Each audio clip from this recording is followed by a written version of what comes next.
우리가 보통 이제 목사님들이 설교만 하는 것이 아니잖아요. 그래서 우리는 보통 미니스트리 목회라고 합니다. 그래서 이 목회를 여러분들 뭐 잘 아시겠지만 이 목회라는 것은요, 이 말씀과 양육이 함께 포함하는 것입니다. 즉 설교도 하고 그 다음에 목양, 이 양들을 돌보는 일을 함께 하는 것이 바로 이 목회입니다. 목사가 되면은요, 자연스럽게 목회 상담이라는 것을 하게 돼요. 그래서 패스토럴 이제 카운셀러 그래가지고요, 이 목회 상담을 하게 되는데, 목회 상담에 장점이 있습니다. 그것은 교인들이 이 전문가, 이 돈을 지불하고 상담받는 전문가를 찾아가기 전에 목사님께 먼저 고민을 털어놓는 경향이 있습니다. 그래서 상담소에 가기 전에 먼저 편한 목사님에게 가서, 목사님 제가 이런 저런 고민이 있고 어려움이 있습니다 라고 말하면은요, 사랑이 많으신 목사님께서 그 이야기를 들어주시고 또 함께 기도하고 영적으로 힘이 되어주는, 그래서 이 목양을 하면서 이 목회 상담이 참 필요합니다. 그런데 이 우리 교인들이 고민이 있을까요? 없을까요? 우리들도 마찬가지 고민들이 참 많이 있습니다. 저도 마찬가지고요. 아마 여러분들도 어떤 어려움이나 고민이 있을 때 또 그 문제가 기도하면서 해결이 되고 난 다음에는 또 다른 문제가, 또 다른 고민이 나를 찾아올 때가 있지요. 제가 이 말씀을 준비하면서 우리 크리스찬, 우리 성도들에게는 또 어떤 고민이 있을까 한번 조사를 해봤어요. 그런데 세상적으로 사람들이 가지는 고민과 크게 다르지 않는 고민들을 가지고 있더라고요. 먼저 첫 번째로는 관계와 가정의 문제로 목사님들에게 상담받는 경우가 많았습니다. 예를 들어요, 부부 갈등의 문제예요. 부부간에 의사소통이 잘 안 되는 거예요. 대화가 단절되는 거예요. 대화가 없는 거예요. 말이 통하지 않는 거예요. 그리고 한쪽에 어떤 불륜의 문제를 가지고 목사님에게 상담받는 경우, 제가 이런 경우는 어떻게 해야 되겠습니까? 그리고 부부간의 문제, 관계적인 문제, 또 경제적인 문제, 그런 어떤 부부간의 갈등의 문제를 가지고 목사님이 찾아오고요. 또 자녀의 문제를 가지고 찾아옵니다. 자녀 양육에 관해서, 또 우리 아이들의 그 반항하는 문제에 대해서, 학업과 또 진로의 문제에 대해서, 또 자녀의 신앙적인 문제를 놓고도 목사님께 찾아옵니다. 또 가정 내에 폭력적인 문제를 가지고도 많이 찾아온다 그래요. 이 신체적으로 가해지는 폭력뿐만 아니고요, 언어적인 폭력도 상당히 신체적인 폭력 이상으로 크게 데미지를 주게 됩니다. 그래서 언어적으로, 정서적으로 학대를 하고, 또 알코올과 여러 약물적인 문제, 가정 내의 폭력을 가지고 목사님을 찾아오는 경우가 많아요. American Association of Pastoral Counselors, 그의 연구에 따르면은요, 교인들이 상담을 요구하는 주제의 이상의 그 관계와 가정적인 문제가 40%가 넘는다 그래요. 저도 이 조사를 보면서 좀 충격을 받은 부분이 없지 않아 있습니다. 그리고 두 번째로는요, 정서적으로 또 심리적으로 어려움을 가지고 목사님 상담을 많이 받는다고 합니다. 그 우울과 불안, 즉 삶의 의미를 상실해버리는 거죠. 미래에 대한 불안, 직장에 대한 스트레스, 또 외로움과 고립감, 특히 우리가 이민 생활을 하면서 우리가 살고 있는 이 워싱턴 지역은 사실 그게 참 크게 못 느끼는 것 같아요. 그런데 예전에 제가 한 3년 동안 살았었던 조지아라든지 아니면 조금 더 이 시골로 내려가면 이 백인 인구가 많은 지역, 또 흑인 인구가 많은 지역에서 우리 아시아인 사람들이 가게 되면은요, 본의 아니게 그런 어려움들을 많이 겪어요. 이것뿐만 아니고 우리가 사실 언어적으로도 그리 쉽지는 않잖아요. 그래서 이민 생활을 하면서 본의 아니게 외로움과 고립감, 또 교회 내 소속감과 여러 가지 어려움, 그런 외로움 가운데 상담받는 경우, 그리고 마음의 어떤 상실감과 그런 어떤 애도적인 부분, 어떤 부분이냐면 나의 가장 가까웠던 남편과 아내, 부모님과 친구, 가족이 곁에서 어느 날 떠났을 때에 그 마음의 상심감과 외로움을 가지고 고통을 가지고 목사님께 찾아오는 경우도 많았었습니다. 특히 팬데믹 이후에 이런 상담이 많았다고 그래요. 그리고 세 번째로는요, 영적인 갈등과 또 신앙적인 문제로 많이 찾아온다고 합니다. 하나님과의 거리감인 거죠. 목사님, 제가 이런 기도를 참 오랫동안 했는데 기도 응답이 없어요. 말씀을 제가 봤는데요, 말씀의 은혜가 되질 않습니다. 도통 모르겠어요. 어떤 그런 신앙적인 침체, 어떤 신앙적인 어려움을, 하나님과의 어떤 관계적인 어려움을 가지고 찾아오시는 분, 그리고 죄책감과 또 용서에 관해서 찾아오시는 분들이 많이 있어요. 계속 반복되는 죄가 있는 거죠. 내가 이런 죄를 지어서 하나님께 회개한다고 기도했는데 그 유혹에 못 이겨서 계속 죄를 반복하는 거예요. 그래서 어떤 죄책감을 가지고 또 그러한 옛날에 가졌던 상처를, 그 쓴뿌리를 지워버리지 못하는 거예요. 그래서 계속 과거에 있었던 그 상처가 쓴물이 올라오듯이, 그 쓴뿌리가 잘려지지 않아서 계속 줄기가 썩어 나가듯이 내 삶을 좀먹고 힘들게 하는 과거의 어떤 어려움들을 가지고 목사님께 많이 찾아온다고 합니다. 그리고 소명과 정체성의 문제를 가지고 찾아옵니다. 하나님이 내 인생을 통해서 무엇을 원하는지 모르겠어요. 내 인생의 방향을 모르겠습니다. 라고 찾아오는 거죠. 그리고 리더십의 부재와 교회 내에서의 어떤 그런 상처를 가지고, 저는 저분 때문에, 이분 때문에 교회 생활하기 힘듭니다 라고 목사님에게 찾아오는 경우가 많다고 합니다. 그리고 삶의 위기, 또 실존적인 문제, 실제적인 문제를 가지고 또 많이 찾아옵니다. 경제적인 어려움이죠. 실직했습니다. 그리고 이런 빚이 너무 많아요. 사업에 실패했습니다. 건강의 문제요. 목사님, 제가 이번에 시한부 판정을 받았습니다. 그리고 이 고질적인 이 만성질환이 떨어져 나가지 않습니다. 너무 고통스럽습니다. 그리고 죽음과 또 노화에 대한 어떤 그러한 두려움을 가지고도 많이 찾아오시고요. 또 실존적인 문제죠. 목사님, 내 인생의 의미를 모르겠습니다. 죽음 이후에는 과연 무엇이 있나요? 라고 신앙생활 잘 하시는 분이 어느 날 문득 찾아오셔서 실존적인 문제를 물어오시는 경우도 많다고 합니다. 아마 제가 지금 앞서 말씀드린 이러한 여러 가지 고민과 어려움들을 아마 많은 내용들이 저뿐만 아니고 여러분들도 아마 다들 공감하신 내용들이 많으실 거라고 저는 예상합니다. 그런데요, 이러한 내용들을 좀 쉽게 한두 문장으로 제가 한번 생각해 보니까요, 이런 거죠. 왜 신앙생활을 이토록 오래 했는데 나는 왜 변하지 않을까? 나는 왜 이렇게 믿음이 성장하지 않을까? 나는 왜 이렇게 믿음이 없을까? 이런 고민이겠죠. 나는 정말 예수님 믿고 새 사람이 될 수 있을까? 그런 고민이 문득 찾아오는 거죠. 그런데 예수님께서 이 시간 우리에게 말씀해 주십니다. 오늘 본 말씀 한 번 더 보시겠습니다.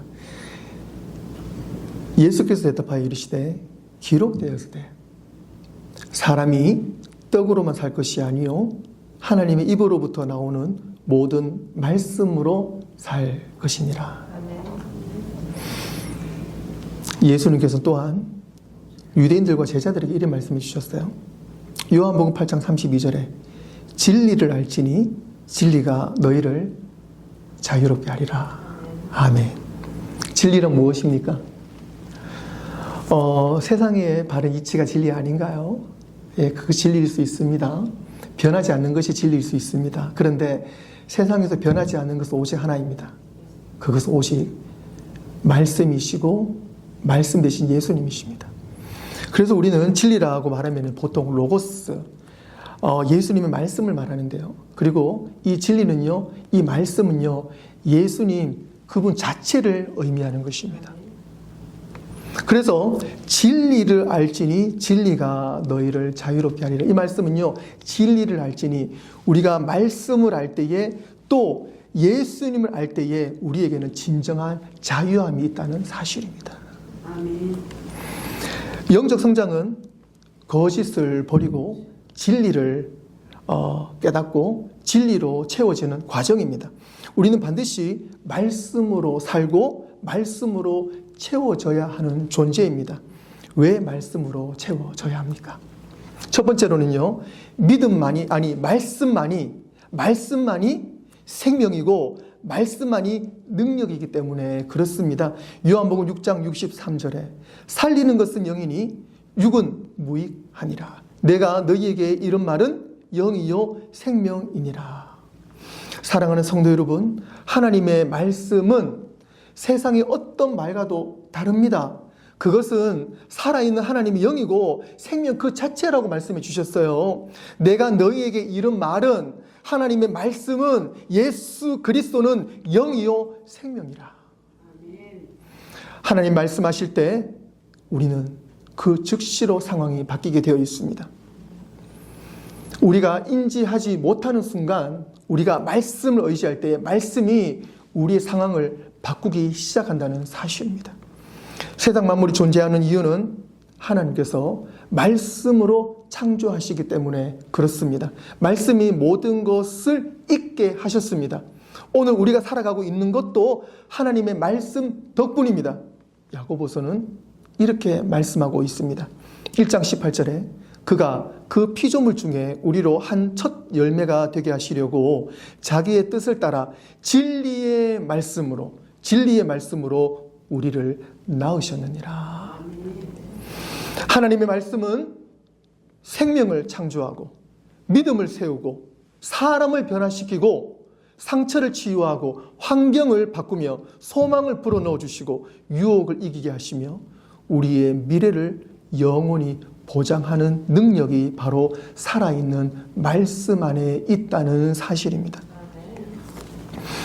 우리가 밥을 하루에 몇 끼를 먹죠? 보통 3끼를 먹습니다. 그리고 2끼를 먹고요. 또 다이어트 하시는 분들은 1끼를 드시기도 합니다. 어쨌든 1끼든 2끼든 3끼든 우리는 정기적으로 밥을 먹습니다. 왜 먹습니까? 배를 채우기 위해서 먹나요?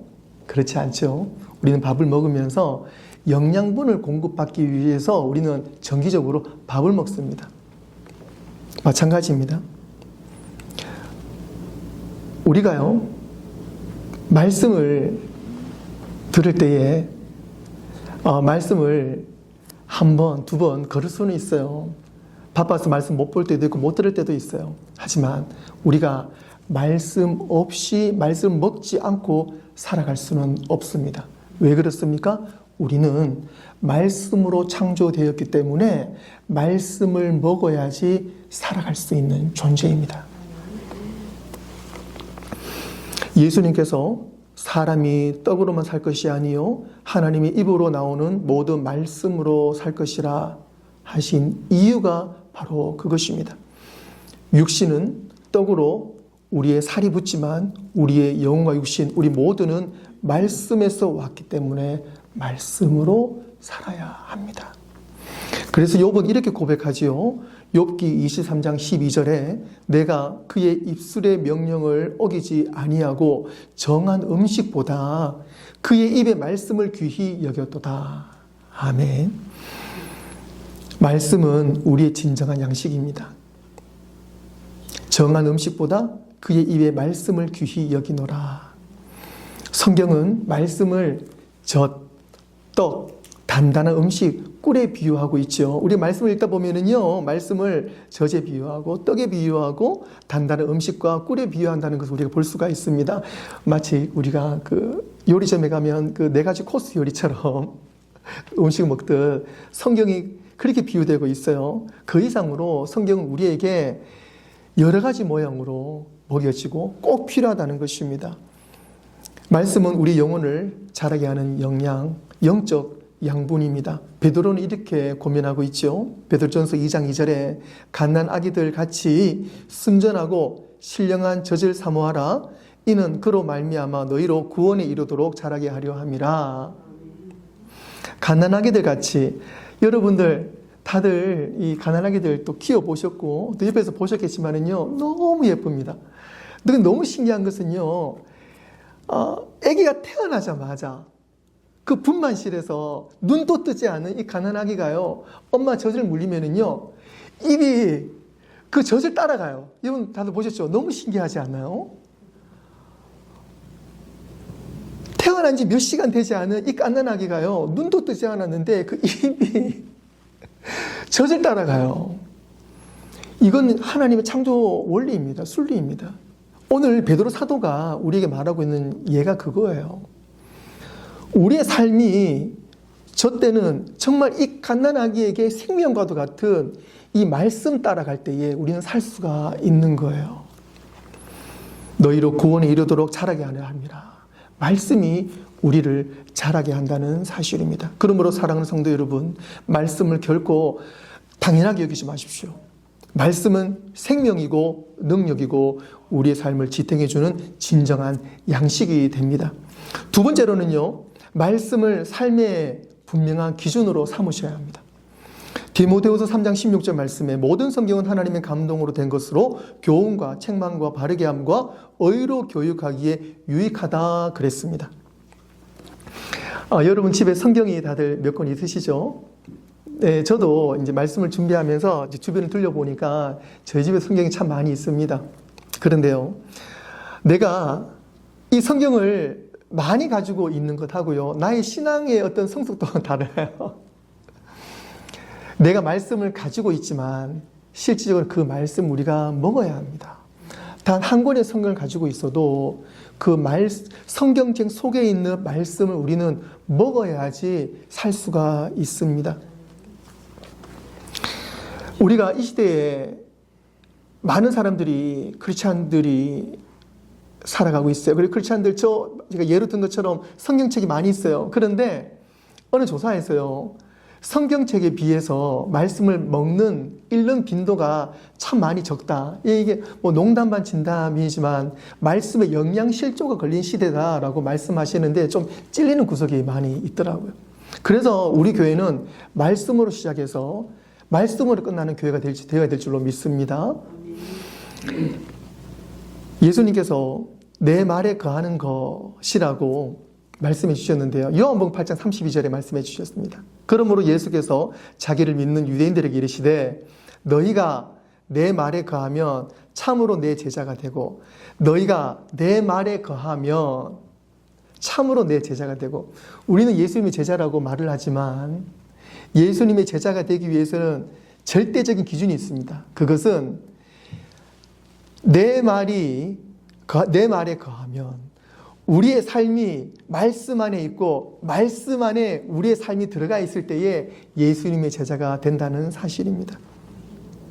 즉, 제자라는 것은요, 선생님을 따라가잖아요.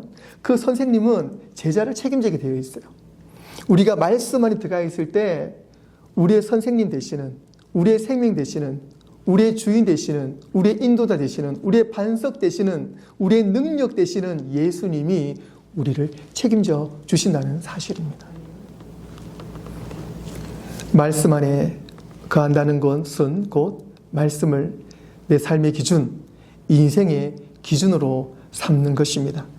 말씀을 삶의 기준으로 삼는다는 것은 무엇을 의미하는 것입니까?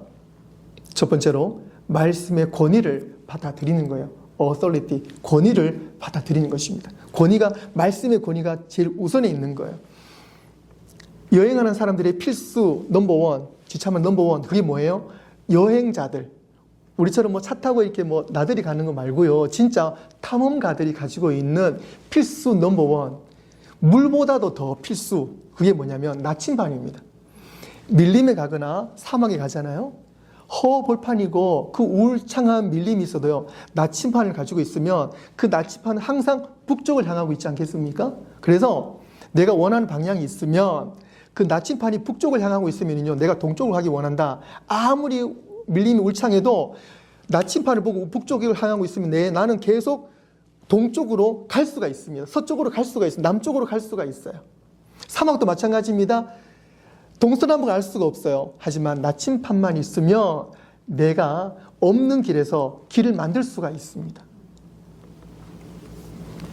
그래서 우리는 말씀이 내 인생의 가장 첫 번째 권위, 나의 나침판이 되어야 된다는 사실입니다. 그런데 사실 많은 사람들이 내 인생의 권위, 내 인생의 기준, 내 인생의 참 나침판에 대해서 오해를 하고 있는 경우가 많이 있습니다. 지금 시대가 그렇습니다. 문화가 그렇죠.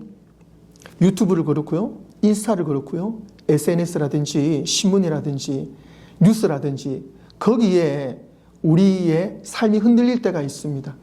이 컬처 문화라 그러잖아요. 모두가 다 그렇게 하는데 뭘.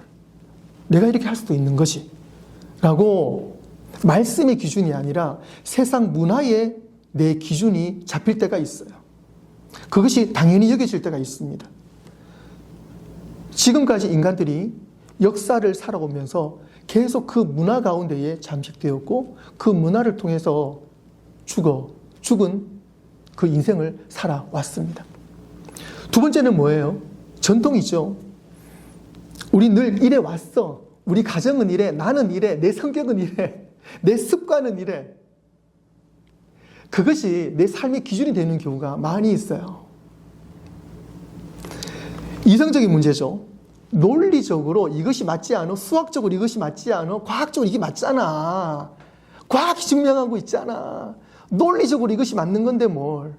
이라고 이성적으로, 논리적으로 그것을 이해하고 내 삶의 기준을 삼는 사람들이 있습니다. 또 반대적으로 보면은요, 이 논리적으로 본다면 T라고 보면 F 성향으로 가는 사람이 있습니다. 내 마음 가는 대로 이것이 옳은 것 같아. 불쌍해. 내 마음이 좀 더 이쪽으로 가는 것 같아. 난 이게 맞는 것 같아. 라고 내 마음이 옳은 쪽으로, 내 감정이 가는 쪽으로 내 기준을 삼는 사람들도 많이 있습니다. 하지만 문화적으로, 전통적으로, 이성적으로, 감정적으로 이 모두는 사실 다 불완전하죠. 하지만 말씀은 언제나 내 삶의 첫째이자 마지막이 되어야 될 줄로 믿습니다. 이 세상이 창조할 때부터 지금까지 말씀은 변하지가 않습니다. 하나님은 변하지 않습니다. 예수님은 변하지가 않습니다. 말씀은 변하지가 않습니다. 말씀으로 시작하면 말씀이 우리를 마지막까지 인도해 주실 것입니다. 그것이 바로 우리가 믿음이라고 말합니다. 솔로몬이 이렇게 고백하지요. 잠언 30장 5절 말씀에 하나님의 말씀은 다 순전하여 하나님은 그를 의지하는 자의 방패시라 그랬습니다. 하나님 말씀이 무엇입니까? 하나님의 말씀이 우리의 방패라는 사실입니다. 어제는 저와 친분이 있는 목사님의 그 둘째 아들의 100일이었어요. 100일이 아니라 돌이었습니다. 그래서 그 돌 초대를 받아서 가게 되었는데요. 제가 또 전문이 있어요. 그게 뭐냐면 돌잔치 전문입니다. 사회 전문이에요. 그래서 제가 그 돌잔치 사회를 좀 봐드렸는데요. 그래서 즐거운 시간을 가지면서 그 한국 사람들이 다들 모여있기 때문에 한국 문화 중에 하나가 그 돌잡이라는 거 있지 않습니까? 세상에서는 뭐 공부 잘하라고 연필이라든지 뭐 생명이 길라고 실이라든지 또 뭐죠? 판사 되라고 방망이 같은 거 놓기도 하고요. 또 뭐가 있죠? 뭐 여러 가지가 있지 않습니까? 그런 것들을 놓고 뭐 잡기를 하는데요. 우리 크리스찬들은 그런 거랑 상관이 없죠. 목사님께서는요, 이제 돌잡이 행사를 하면서 말씀 카드를 쭉 깔아놨어요. 그래서 우리가 새해가 되면 우리 말씀 뽑기 하는 것처럼, 우리 이 아이가 어떤 말씀을 뽑을까라고 생각을 하면서 이제 말씀 카드를 놓았는데요. 말씀 카드를 쭉 놓는 과정에 그 아이가 바로 말씀 카드를 딱 잡더라고요. 근데 그 말씀이 어떤 말씀이었냐면, 시편 23편 말씀이에요. 여호와는 나의 목자시니 내가 부족함이 없으리라. 이 말씀을 본 거예요. 그래서 할렐루야, 여호와는 나의 목자시니 그래 너의 인생의 목자는 오직 여호와뿐이다 라고 그래 참 감탄하면서 다들 너무 기뻤고 축하를 했는데요. 또 감사한 것은요, 그 전에 그 생일을 우리가 참가하면서 이 아이를 위해 생일 선물을 준비했잖아요. 생일 선물을 준비하고 저희 집사람이 이제 카드를 적는데 그 카드 안에 말씀을 적는데 저희 집사람도 시편 23편 말씀을 적은 거예요. 그래서 우리가 준비한 생일 축하 카드의 말씀과 그 아이가 말씀이 동일했던 말씀이죠. 그래서 저희가 참 어제는 놀랐었는데요. 이것이 하나님께서 이 아이가 원하시는 말씀이구나. 성경 66권이 다 우리에게는 하나도 빠짐없는 필요한 말씀이지만 우리의 인생을 살아가면서 가장 중요한 말씀, 그게 뭐냐면 말씀 대신 예수 그리스도 따라가는 삶, 그리고 여호와가 나의 목자시다. 우린 양이잖아요. 양은 목자가 없으면 살아갈 수가 없습니다. 그래서 오직 여호와만이 나의 목자시다라는 것을 어제 말씀을 통해서 깨닫게 된 거죠. 사랑하는 성도 여러분, 지금까지 여러분들의 삶의 기준은 무엇이었습니까? 이제 앞으로 여러분을 붙잡아 주실 최종 권위는 무엇입니까? 여전히 세상 문화와 전통과 감정의 지배를 받을 것입니까? 아니면 하나님의 말씀입니까? 지금 여러분이 할 수 있는 가장 중요한 결단이 있습니다. 여러분의 인생을 송두리째 바꿀 결단을 이 시간 하시기를 바랍니다. 하나님의 말씀을, 예수님을 여러분 삶의 최종 권위자로 삼으시고 결단하는 시간을 가지시기를 바랍니다. 사랑하는 성도 여러분, 오늘 우리는 왜 말씀으로 살아야 하는지 그 이유를 함께 나누었습니다. 예수님은 광야에서 시험 받으실 때 단호히 사탄에게 이렇게 말씀해 주셨습니다. 사람이 떡으로만 살 것이 아니요 하나님의 입으로 나오는 모든 말씀으로 살 것이니라. 하나님의 입으로 나오는 모든 말씀으로 살 것이니라. 세상은 끊임없이 우리에게 많은 기준을 제시합니다. 하지만 진정한 생명은 오직 말씀뿐입니다. 말씀은 우리 영혼의 양식이고 우리 삶의 기준이고 우리가 흔들리지 않도록 붙잡으시는 가장 단단한 반석 되십니다. 욥은 말합니다. 정한 음식보다 그의 입의 말씀을 귀히 여겨노라. 베드로는 고백합니다. 갓난 아기들 같이 순전하고 신령한 젖을 사모하라. 우리의 영혼은 반드시 말씀으로 자라야 합니다.